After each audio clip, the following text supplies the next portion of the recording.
Point number 4 के video series में आप लोगों का स्वागत है।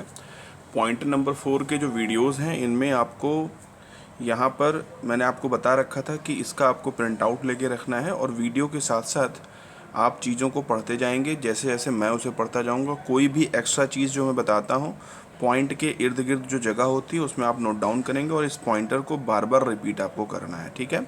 नेक्स्ट मंथ मैं आप लोगों को पढ़ने का शेड्यूल भी दूंगा कि पॉइंटर आपको कौन कौन से दिन कौन कौन सा रिपीट करते रहना है जो आपके एग्ज़ाम में आपको बहुत ज़्यादा फ़ायदा कर जाए, ठीक है।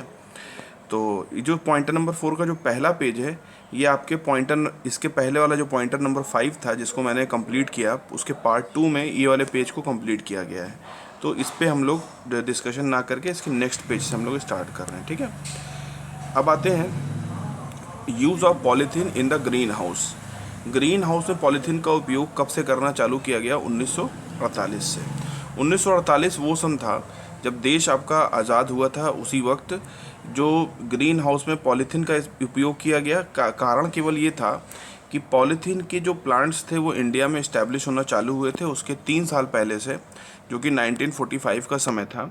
और उसके बाद पॉलीथीन का उपयोग, जो थिन लेयर पॉलीथीन होती है उसका उपयोग ग्रीन हाउस में करना चालू किया गया। कुछ दिन बाद पॉलीथीन के बजाय नेट का उपयोग किया गया। नेट का उपयोग 1972 के पास से किया जाने लगा, ठीक है। जब हमारा वाइल्ड लाइफ प्रोटेक्शन एक्ट जिसके आसपास आता है उसके पहले से नेट का इस्तेमाल किया जाने लगा, जालीदार कवरेज का इस्तेमाल, जो कि ग्रीन हाउस में हम लोग करते थे। ग्रीन हाउस आप लोगों को पता है कि किसी जगह पर कवर्ड करके और अंदर फार्मिंग करना, है ना, मॉडिफाइड एटमॉस्फेयर के अंदर, इसी को ग्रीन हाउस कहते हैं। तो ग्रीन हाउस के अंदर मॉडिफाइड एटमॉस्फेयर, एटमॉस्फेयर के अंदर क्या होता है? मेनली 2 चीज़ें, टेम्परेचर एंड प्रेशर। तो greenhouse totally depends on the modified atmosphere and modified atmosphere having 2 things, the temperature and the pressure, ठीक। Greenhouse on levelled ground to get more light is known as, ठीक है। जो levelled ground का मतलब समतल भूमि पर कौन सा ग्रीन हाउस ऐसा होता है जिससे हमको क्या मिलता है? ज़्यादा लाइट प्राप्त होती है। तो समतल भूमि पर हमको रिज एंड फरो टाइप का इवन स्पैन हम लोग इसको बनाते हैं। अब इवन स्पैन का मतलब क्या हो गया, इसको आप देख लीजिए। यहाँ पे ग्रीन हाउस देखिए किस तरीके से बनाया गया होगा, इसको आप लोग समझिएगा, है ना। ग्रीन हाउस का मतलब एक जैसा झोपड़ी नुमा घर, लेकिन बना हुआ किसका है? पाइप और आपके जो जालीदार जो आपकी वो आती है, ग्रीन हाउस का जो पर्दा आता है ग्रीन कलर का होता है, नेट वाला पर्दा जो आपका होता है उससे बनता है ये, ठीक है। अब इसको आप लोकल लैंग्वेज में आपको बता रहा हूँ किस चीज़ से बनता है। वैसे अब इसको हम लोग इस तरीके से शो कर सकते हैं, जैसे ये आपने कहीं पर एक समतल भूमि थी काफ़ी बड़ी सी। अब इस समतल भूमि पर आपने क्या किया? एक जगह पर आपने पाइप खड़ा किया। उसके बाद आप इस तरीके से इस पाइप को लंबा लेके गए। अब ये पाइप क्या है कि इतना लंबा जब रखेंगे तो बीच में से क्या होगा? ये झूल के टूट सकता है। तो क्या करिए, बीच में कई सारे आपने पाइप लगा दिए। अब एक पाइप से दूसरे पाइप की बीच की जो ये दूरी है पाइप जो, वो क्या रखा आपने? सब में सेम रखी। तो जब सेम दूरी रखेंगे तो इसको क्या बोलेंगे? इसका स्पैन क्या है? इवन है। Even span. स्पैन का मतलब क्या होता है? एक वर्टिकल पाइप, 2 वर्टिकल पाइप आप खड़ा कर दीजिए, इनको ऊपर से कनेक्ट कर दीजिए। जब इनको ऊपर से कनेक्ट करेंगे तो इनके बीच की जो दूरी है इसी को क्या बोलेंगे? स्पैन बोलेंगे। तो एक पाइप आपका अगर यहाँ मान लीजिए आपने खड़ा किया और दूसरा पाइप इस जगह पर खड़ा किया, तो ये इसकी हो गई अगर ग्रीन हाउस की ये आपकी लंबाई की दिशा है, ठीक है, तो लंबाई की दिशा में ये हो गया स्पैन। और उसी तरह अगर एक आपका वर्टिकल पाइप यहाँ खड़ा है, दूसरा पाइप अगर आप यहाँ खड़ा करते हैं और उस पाइप से लेकर इस वाले पाइप तक आप एक कनेक्ट बनाते हैं, मतलब एक पाइप ऐसे जोड़ देते हैं, तो यहाँ से यहाँ तक की जो दूरी हो गई एक स्पैन, ये हो गया। तो ये हो गया इसकी चौड़ाई की दिशा में स्पैन। तो अगर ग्रीन हाउस की लंबाई इस तरफ है तो चौड़ाई आपकी इस तरफ है।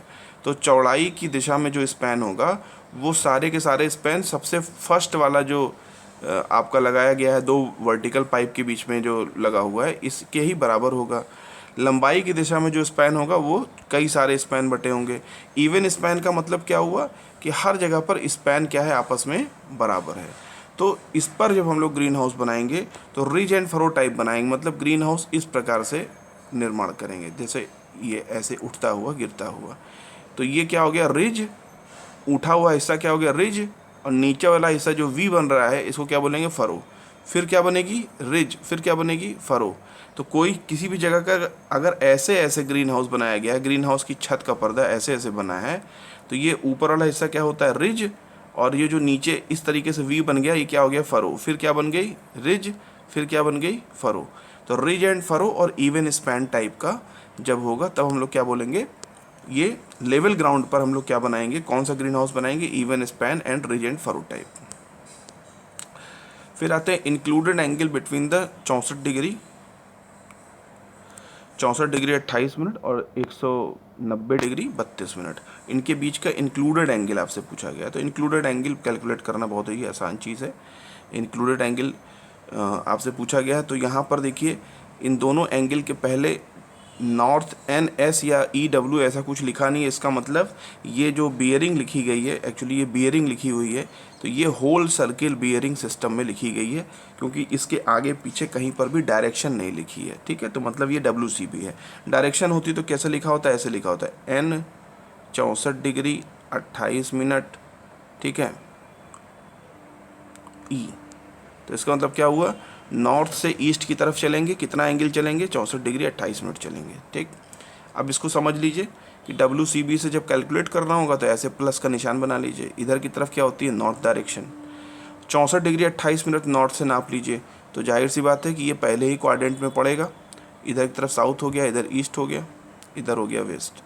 क्योंकि 90 डिग्री से ज़्यादा होता तभी ये आगे नापता, ई वाली लाइन से आगे बढ़ जाता, लेकिन 64 डिग्री 28 मिनट है। अब यहाँ से दूसरा एंगल बनाएंगे, दूसरा कौन सा है, देखिए 190 डिग्री 32 मिनट। तो यहाँ से कितना बनाएंगे, 190 डिग्री 32 मिनट। तो यहाँ से जब इस जगह पर पहुँचेंगे, ये यहाँ तक, तो कितना हो जाएगा, 180 डिग्री।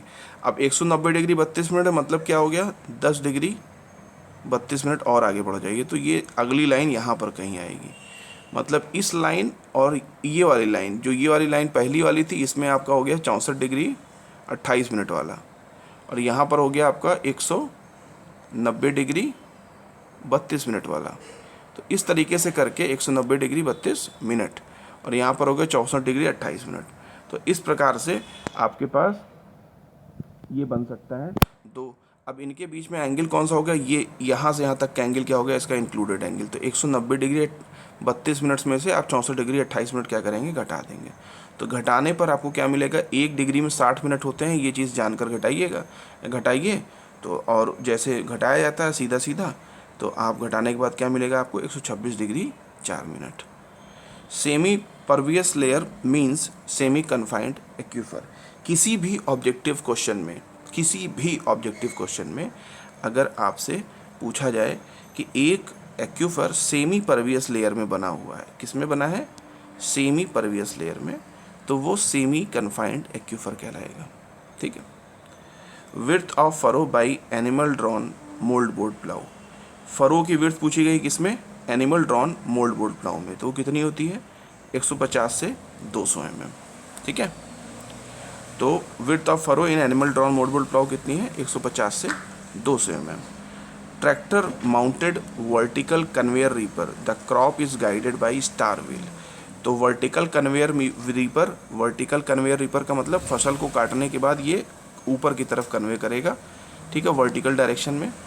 तो the crop is guided by, इसको क्रॉप को गाइड कौन करता है, तो इस प्रकार का एक व्हील होता है जिसको स्टार व्हील कहा जाता है। ठीक है, तो वर्टिकल कन्वेयर रीपर के बारे में मैंने आपको फार्म मशीनरी के कॉन्सेप्ट लेक्चर में बताया हुआ है। तो tractor mounted vertical conveyor reaper में crop guided by star wheel, this is the direct question आता है ये। ठीक है, ये लाइन अगर आपके दिमाग में बस गई तो ये क्वेश्चन आपका सीधा सही हो जाएगा, इसमें इधर उधर घुमाएगा ही नहीं। ठीक है, तो और भी 4 ऑप्शन में कुछ ना कुछ लिखा ही होगा, लेकिन स्टार व्हील इसका करेक्ट आंसर बनता है। फिर आते हैं canned food storage, canned food stored in dry food store में। ठीक है, canned food stored in dry